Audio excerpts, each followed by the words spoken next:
국가인권위원회가 처음으로 국내 인권 상황을 담은 보고서를 펴냈습니다. 사각지대가 많은 것으로 나타났고 인권 상황이 나빠졌다고 인식하는 국민도 늘었습니다. 가족과 사회로부터 단절된 채 홀로 죽음을 맞이하는 고독사가 끊이지 않고 있습니다. 고독사 예방법 시행 후 정부의 대응과 과제를 짚어봤습니다. 고독사 예방운동을 펼치고 있는 빈첸시오회 고독사 예방위원회 조순희 위원장과 이야기 나눠봅니다. 시청자 여러분 안녕하십니까? 7월 6일 수요일 CPBC 뉴스 시작하겠습니다. 오늘은 인권에 대한 이야기로 시작합니다. 국가인권위원회가 처음으로 국내 인권 상황을 정리한 보고서를 펴냈습니다.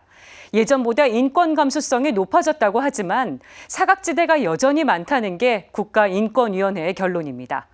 특히 코로나19는 인권 문제를 더욱 선명하게 드러내는 계기가 됐습니다.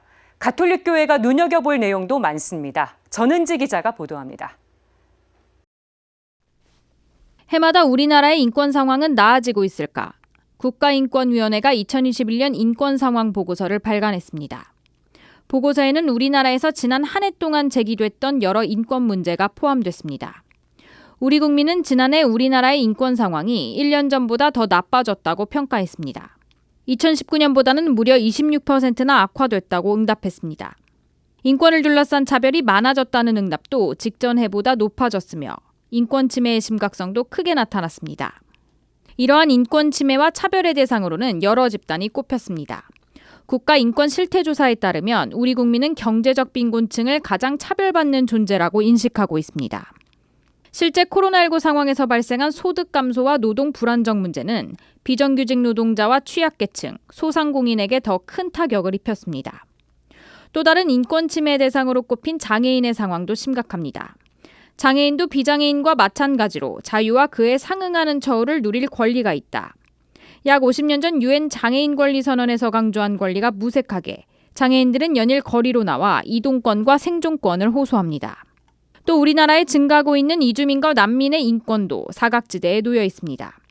이주민의 노동 조건과 이주아동의 교육 접근성, 건강보험제도 적용 등은 여전히 공정하지 못합니다. 이 밖에도 인권위 보고서에는 언론 표현의 자유와 언론중재법 개정안 논란, 국가보안법 제7조 폐지 논의 등 66개 주제가 담겼습니다.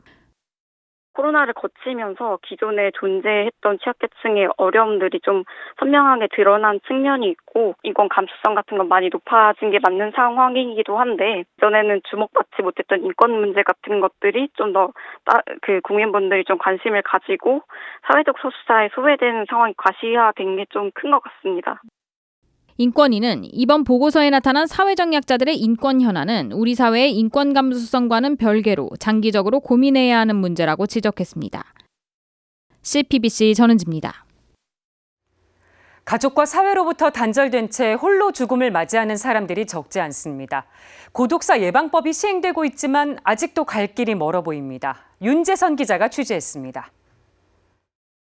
지난 3월 서울 강동구의 한 빌라에서 홀로 지내던 70대 남성이 숨진 채 발견됐습니다.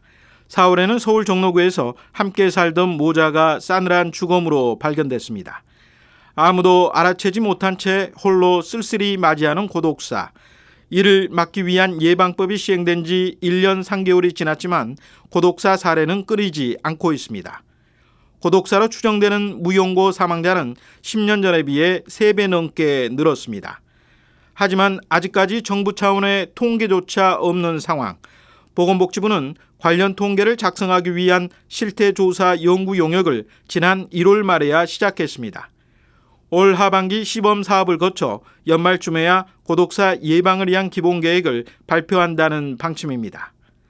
전문가들은 1인 가구 증가와 가족 구조 해체 등에 따라 다양한 고독사 사례가 늘고 있지만 정확한 실태 조사를 위해선 아직 갈 길이 멀다고 지적합니다. 고독사 할 만큼 고립된 사람들에 대한 접근이 이루어져야 실태 조사가 가능합니다. 그런데 이 고독사 위험 계층에 대한 접근 자체가 현재 굉장히 어렵고 이 계층에 대한 위험에 대한 정의도 지금 각각 좀 다르게 이루어지고 있는 상황입니다. 무엇보다 고독사 이용군 파악 등 고독사와 관련한 정보를 건강보험공단이나 경찰청과 공유하는 게 필수적입니다. 전문가들 사이에선 고독사 명칭을 고립사로 바꿔 불러야 한다는 주장도 나옵니다. 지자체에선 요즘 고 이용군에 속하는 홀몸 노인의 TV 시청 패턴을 분석하거나 전기 사용량 등을 파악해서 이상 징후를 감지합니다. 하지만 비용과 인력 문제 등으로 인해 24시간 모든 위험 가구를 모니터링하는 건 사실상 불가능한 상황입니다. 이런 어려움 속에서도 한국교회는 고독사를 막기 위해 다양한 활동을 펼치고 있습니다. 한국 빈첸시오회는 지난 2019년부터 재단법인 바보의 나눔동과 함께 고독사 예방운동을 펼치고 있습니다. 교황님의 말씀이 배려나 관심, 돌봄이잖아, 그죠? 근데 섬김의 시작과 자비 실천이라고 저는 생각합니다. 이 돌봄과 나눔이 어차피 우리는 공동체에 할 일이라고 저는 보고 있습니다. 하지만 지자체나 종교단체 등의 의지와 노력만으로는 한계가 있을 수밖에 없습니다. 고독사 사업을 하기 위해서는 기존의 민간과 자원봉사, 기업, 그다음에 정부가 함께 힘을 합쳐야 되는데 관련해서 전문 인력을 양성하고 교육하고 하는 과정을 중앙정부에서 프로그램하고 운영하는 것이 매우 필요하리라고 생각합니다. 고독사 예방이 실질적인 효과를 거두려면 예산과 인력 충원 등 정부 차원의 제도적 지원과 뒷받침이 시급하고 절실합니다. CPBC 윤재선입니다. 고독사 예방을 위해 힘쓰고 있는 교회 단체가 있습니다. 성 빈첸시오 아 바오로의 한국이사회 고독사 예방위원회 조순희 위원장 스튜디오에 모셨습니다. 위원장님 안녕하세요. 네, 반갑습니다. 2019년부터 고독사 예방 운동을 해오신 걸로 알고 있습니다. 고독사 예방 운동을 시작하신 계기가 궁금합니다. 예, 2019년 1일부터 시작했는데요. 제가 그때 당시 한국 이사회 부회장을 맡고 있었습니다. 그래서 마침 그 바보의 나눔 재단에서 고독사 위원회 파트너를 모집을 그때 했었어요.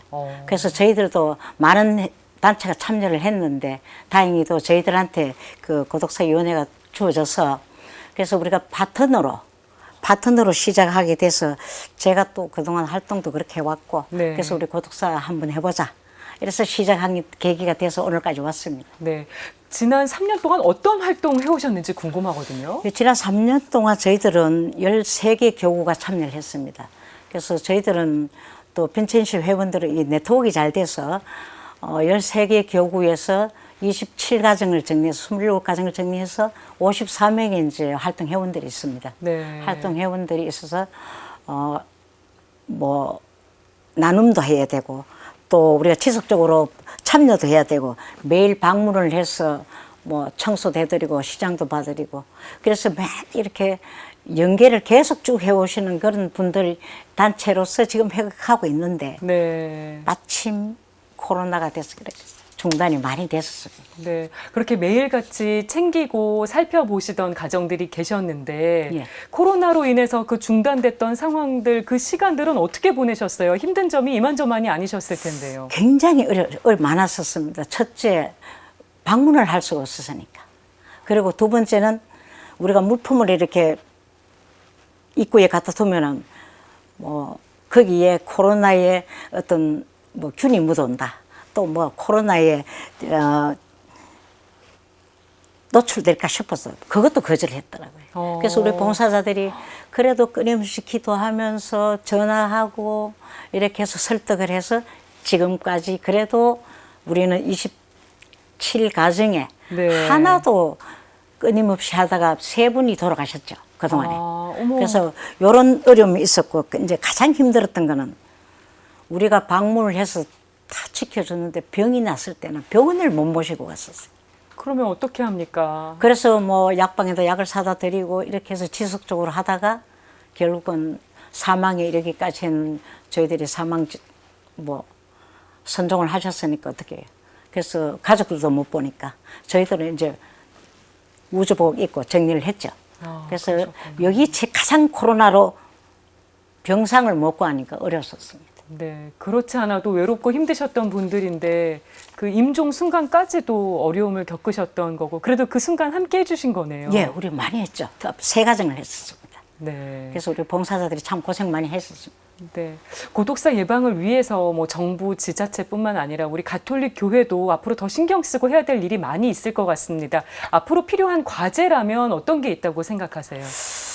필요한 과제라면은 뭐 다들 아시겠지만은 우리가 눈만 뜨면은 홀로 돌아가신 분 얘기를 우리는 매스컴을 통해서 많이 듣고 있어요. 네. 이럴 때 참 우리 가슴 아픕니다. 왜? 다 못 돌봤으니까. 또 그중에서 우리 노인 고독사는 우리가 조금만 방치를 하지 않고 조금만 관심을 가지면 요것만은 구할 수 있을 것 같아요. 우리가. 다는 못해도 조금이라도. 그래서 지난날 어려운 시기일 때는 우리 사실 먹고 살기만 하면은 해결이 됐는데 요즘은 먹고 사는 게 해결이 아니고 세상이 자꾸 빠르게 변하니까 그래서 우리 공동체가 조금만 더 사랑을 나누고 지금도 잘하고 계시지만은 네. 또 그분들이 행복하지 않을까. 제 욕심은 끝없이 많는데 실행은 좀 적고 그래서 뭐 우리 교회에서는 허용된 시간과 자원을 조금 이용해서 우리 공동체가 그래도 오직 한번 그리스도의 정신으로 사랑으로 가면은 우리는 그래도 이분들에게 행복을 줄 수 않겠나 이런 네. 생각을 가지고 있습니다. 네. 자주 연락하고 찾아보고 예. 안부를 묻는 게 가장 중요한 것 그렇죠. 같습니다. 근데 이제 처음 가면은 방문이 잘 안 열리는데 이제 자꾸만 목소리도 있고 친하다 보면 이제 문도 열고 대화도 하고 쏙내도 되고 그래서 우리는 그렇게 지속적으로 안 하면은 뭐 어쩌다 한 번씩 가면은 돌아가신 줄 모르지. 네. 그래서 우리가 방지하는 게 바로 그거였습니다. 네. 앞으로도 꾸준한 활동 해주셔야겠습니다. 갈 계획입니다. 네. 예.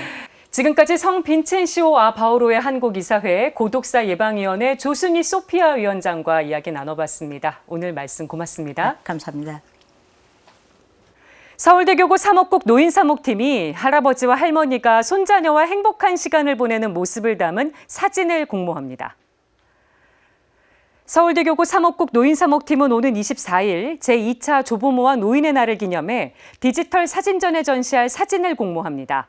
주제는 할아버지 할머니와 함께 할래요입니다. 이번 사진 공모는 노인이 충만한 생명을 주시는 하느님의 선하심을 드러내는 살아있는 징표라는 프란치스코 교황의 가르침에 따라 조부모가 더욱 좋은 열매를 맺게 하고자 기획됐습니다. 사진 공모는 7월 31일까지이며 일상과 신앙 안에서 조부모와 손자녀가 함께하는 시간을 나누는 모습을 담은 사진으로 서울대교구 신자라면 누구나 응모할 수 있습니다.